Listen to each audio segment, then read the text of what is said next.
ఈ మకర సంక్రాంతి మనందరి జీవితాల్లో ఆరోగ్యం ఆనందం తీసుకువచ్చి వెలుగులు నింపాలని బీజేపీ రాజ్యసభ సభ్యుడు జీవీఎల్ నరసింహారావు ఆకాంక్షించారు.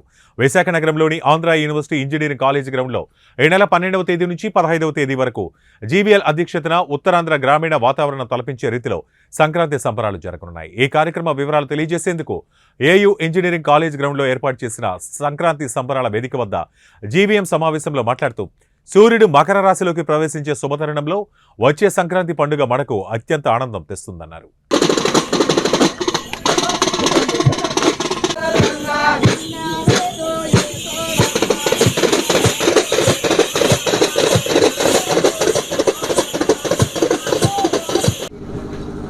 విశాఖపట్నంలో నిజం చెప్పాలంటే ఆంధ్రప్రదేశ్లోనే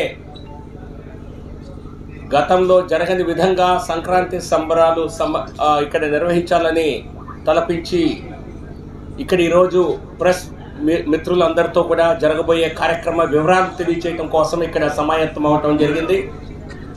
వేదికపై ఉన్నటువంటి ఈ మొత్తం ప్రోగ్రాంకి కన్వీనర్గా బాధ్యతలు వ్యవహరిస్తున్నటువంటి శ్రీ రామకోటయ్య గారికి, భారతీయ జనతా పార్టీ జిల్లా అధ్యక్షులు రథసారథి మేడపాటి రవీంద్ర గారికి, ఈ కార్యక్రమం అంతా కూడా ఇది పండుగ కుటుంబ సమేతంగా జరుపుకునేది కనుక ఇది రాజకీయ కార్యక్రమం కాదు కనుక వేదికపై నాతో ఉన్నటువంటి నా శ్రీమతి మైథిలి గారికి, మీ అందరికీ ఇక్కడ విచ్చేసిన అందరికీ కూడా నమస్కారాలు.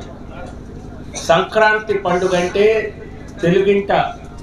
తెలుగు రాష్ట్రాల్లో, ఆంధ్రప్రదేశ్లో, ఈ ప్రాంతం ఉత్తరాంధ్ర ప్రాంతంలో కోట్లాది మంది ప్రజలు అత్యధికంగా జరుపుకునేటువంటి సంప్రదాయబద్ధమైనటువంటి పండుగ.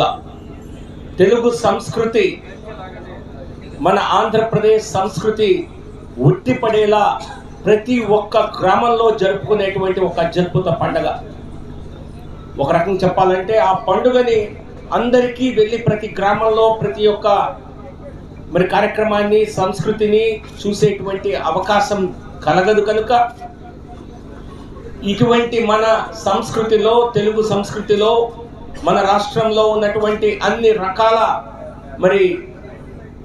సాంస్కృతిక కార్యక్రమాలు ఏవైతే ఉన్నాయో, తెలుగు సంస్కృతి ఉట్టిపడేలా జరిపేటువంటి వినోదం అయితేనేమో, ఆచారాలు అయితేనేమో అన్నిటినీ ఒక వేదిక పైకి తీసుకురావాలని చెప్పి Andhra university Visakhapatnam engineering college గ్రౌండ్స్లో దాదాపు 2 లక్షల చదరపు అడుగుల స్థలంలో ఒక గ్రామ వాతావరణాన్ని పూర్తిగా తలపించే విధంగా ఇక్కడ ఏర్పాట్లు చేసి ఇక్కడ అన్ని రకాల జానపద సాంస్కృతిక కార్యక్రమాలు నిర్వహించాలని చెప్పి తలపెట్టడం జరిగింది. ఈ ప్రతిపాదనని ముందుగా రామకోటయ్య గారు కొంతమంది నా మిత్రులతో అందరితో కలిసి చర్చించి ఇది చేస్తే బాగుంటుంది,